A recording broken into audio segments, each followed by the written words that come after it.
আসসালামু আলাইকুম রহমতুল্লাহ। কেমন আছো সবাই? আলহামদুলিল্লাহ, আল্লাহ তাআলার রহমতে আমি অনেক ভালো আছি।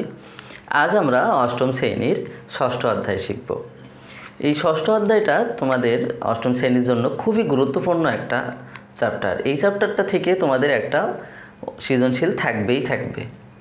তাছাড়াও নবম দশম শ্রেণীতে দেখবা এই চ্যাপ্টারটার বিভিন্ন জায়গায় প্রয়োগ আছে, সেই জন্যও তোমাদের এই চ্যাপ্টারটা খুব ভালোভাবেই শিখতে হবে। এই চ্যাপ্টারের আমরা যে লেকচারগুলো দেবো সেইগুলো তোমরা একটু ভালো করে মনোযোগ দিয়ে দেখবা যে এই চ্যাপ্টারটা খুবই সহজ হয়ে গেছে। আশা করি তোমাদের বুঝতে একটু অসুবিধা হবে না।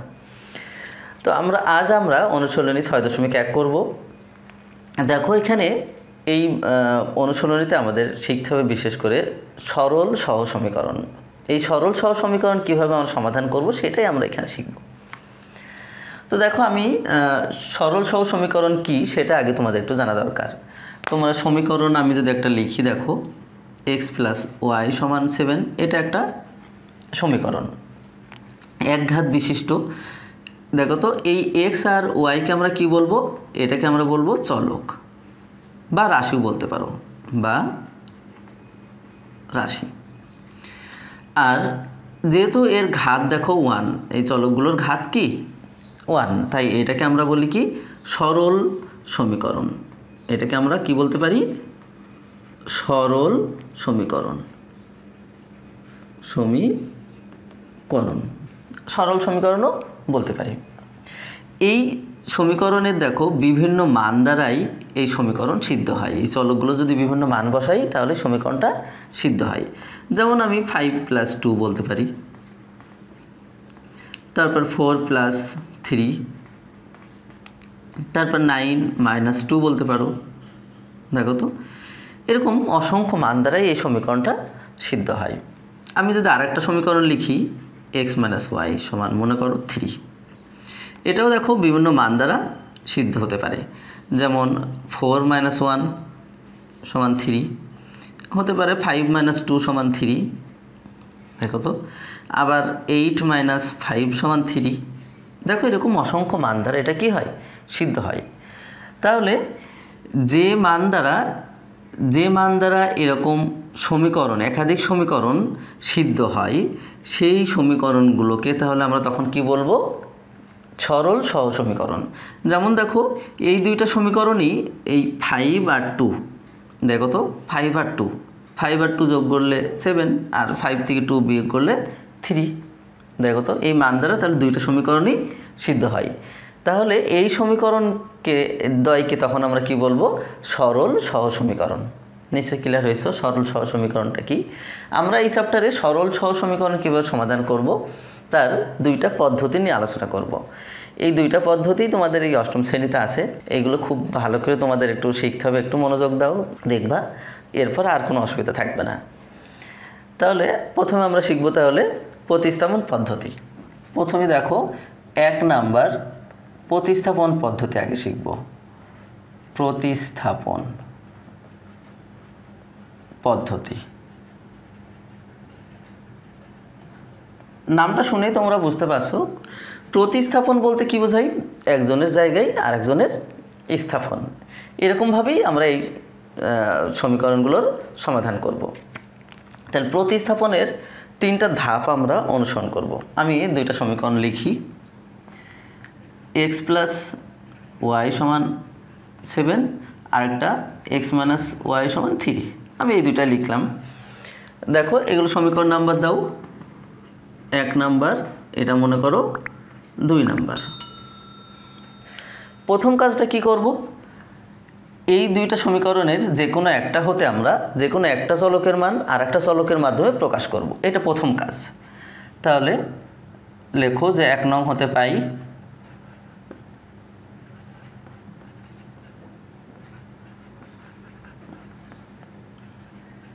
x + y = 7, বা x = 7 - y। এটা আমরা 3 নম্বর দেই। দেখো তো একটা চলকের মান কি করলাম? আর একটা চলকের মাধ্যমে প্রকাশ করলাম। এটা হলো প্রথম কাজ। এইবার কি করব? এই যে চলকের মানটা পেলাম, এটা অপর চলকে এই মানটা বসাবো। লেখো x এর মান 2 নং সমীকরণে বসাই।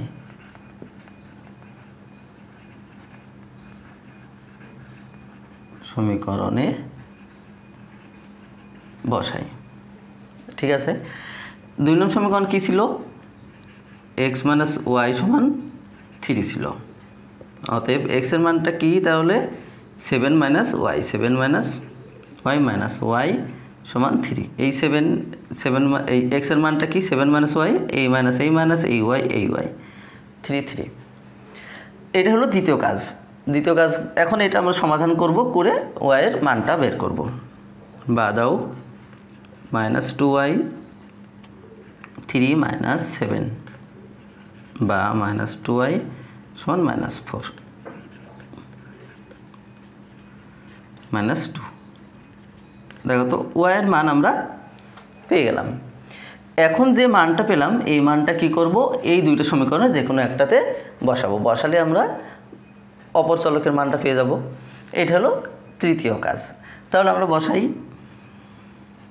দেখো তো এখানে y এর মানটা 2 পেয়েছি। এটা আমরা কাজগুলো এখানে বসাই, তাহলে দেখো সরাসরি x এর মানটা আমরা পেয়ে যাচ্ছি। লেখো x এর মান 3 নং সমীকরণে বসাই। 3 নং সমীকরণে বসাই। কি ছিল? x সমান 7 মাইনাস ওয়াই ছিল, 7 মাইনাস 2, তাহলে দেখো 5। অতএব নির্ণয় সমাধান x, y সমান কি? 5 2। দেখো তো এটা সমাধান। এটাই হলো প্রতিস্থাপন পদ্ধতি। দেখো তো খুবই সহজ। তাহলে প্রথমেই কি কাজ করব? আমরা যে কোনো একটা চলকের মান অপর চলকের মাধ্যমে প্রকাশ করব। এখানে আমরা দেখো x এর মানটা বের করছিলাম। তোমরা যদি মনে করো যে y এর মান বের করবা, y এর মান বের করতে পারো।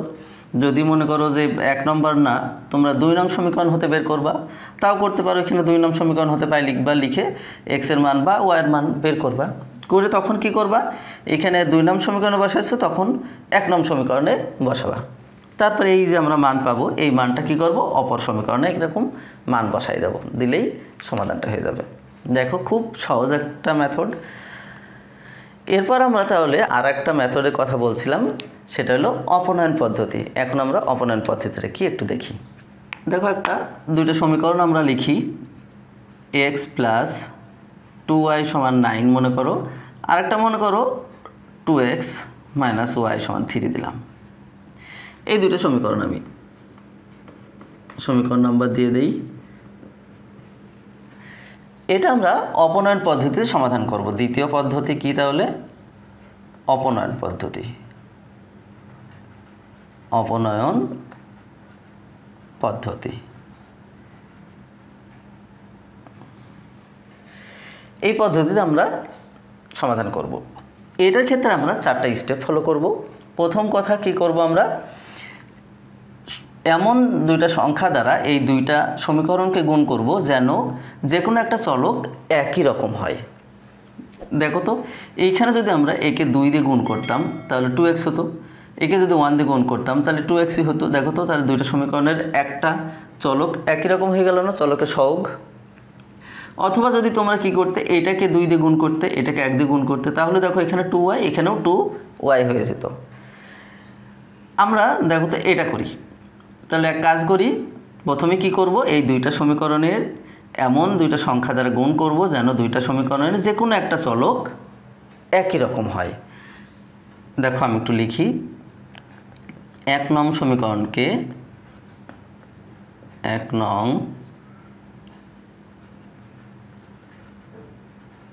সমীকরণকে 2 দ্বারা ও 2 নংকে 1 দ্বারা গুণ করে পাই। গুণ করে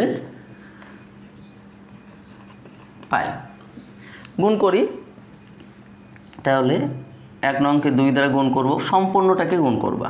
2x প্লাস 4y 9 দুগুণী 18, এটাকে আমরা 1 দিয়ে গুণ করেছিলাম। তাহলে 2x মাইনাস ওয়াই সমান 3, যা আছে তাই।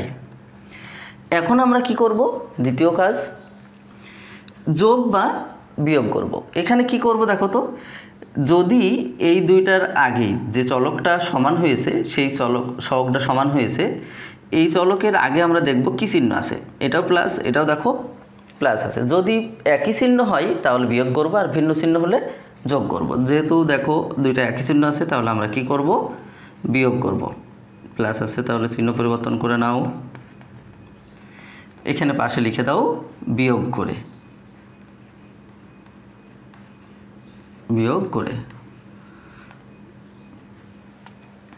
এখন এটা বাদ যায়, থাকবে 4y আর এটা 5y হবে সমান 15। এটা আমরা পেলাম। দেখো তো এখন এক চলক বিশিষ্ট একটা সমীকরণ পেয়েছি। এখান থেকে আমরা কি করব, তৃতীয় কাজ এই চলকটার মানটা বের করব।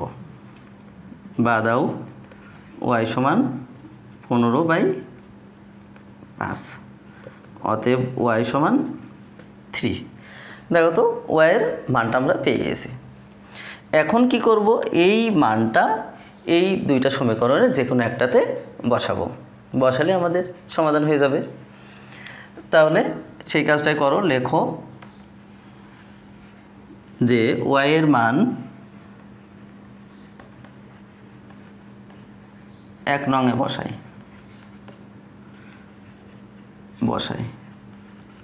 1 নং সমীকরণে বসাই। কি ছিল, x প্লাস 2y সমান 9 বা x প্লাস 2 ইন্টু 3 সমান 9, 6 সমান 9।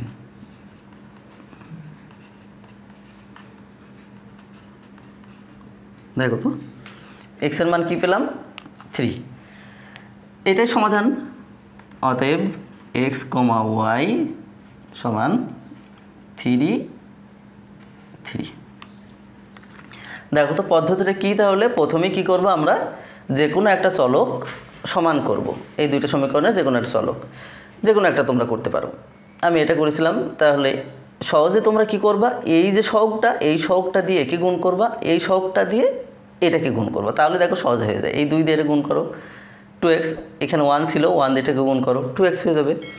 সেই কাজটা আমরা করেছি। 1 নং সমীকরণকে 2 দ্বারা এবং 2 নম্বরকে 1 দ্বারা গুণ করে পাই। গুণ করলাম। তারপরে কি করব, তারপরে দেখার বিষয় কি যে এটার চিহ্নটা কি আছে। চিহ্ন যদি একই রকম হয় তাহলে বিয়োগ করব, আর ভিন্ন হলে যোগ করব। যেহেতু দেখো একই রকম, তাই আমরা কি করলাম, বিয়োগ করলাম। বিয়োগ করে একটা সমীকরণ পেলাম। এই তৃতীয় ধাপ, এটা কি করব, এখান থেকে এই চলকটার মানটা বের করব। এই y এর মান পেলাম, এই মানটা যে কোনো একটা সমীকরণে বসাবো। এই আমরা 1 নম্বরে বসাইছি, তোমরা যদি 2 নম্বরে বসাও তাও কোনো অসুবিধা নেই, মানটা বের হয়ে যাবে। দেখো তো এই দুইটা পদ্ধতি এই চ্যাপ্টারে আমরা আলোচনা করব। বিভিন্ন অঙ্কগুলো আমরা করব। তোমরা এই প্রত্যেকটা লেকচার একটু ভালো করে দেখো, দেখবা যে এই অঙ্কগুলো খুব ভালোভাবে তোমরা আয়ত্ত করে ফেলেছো। আশা করি তোমাদের বুঝতে কোনো অসুবিধা হয়নি। এরপরে যদি তোমাদের বুঝতে অসুবিধা হয় অবশ্যই আমাদের কমেন্টস বক্সে তোমরা জানাবা। আজ তাহলে এই পর্যন্তই। আর আমাদের চ্যানেলে তোমরা যারা নতুন আছো, এখনও সাবস্ক্রাইব করোনি, সাবস্ক্রাইব করে না থাকলে সাবস্ক্রাইব করে রেখো, সেই সাথে বেল আইকনটা বাজিয়ে দিও। তাহলে আমরা যখনই কোনো নতুন ভিডিও দেবো তার নোটিফিকেশনটা তোমরা পেয়ে যাবে। আজ তাহলে এই পর্যন্তই। ভালো থেকো সবাই। আসসালামু আলাইকুম ওয়া রাহমাতুল্লাহ।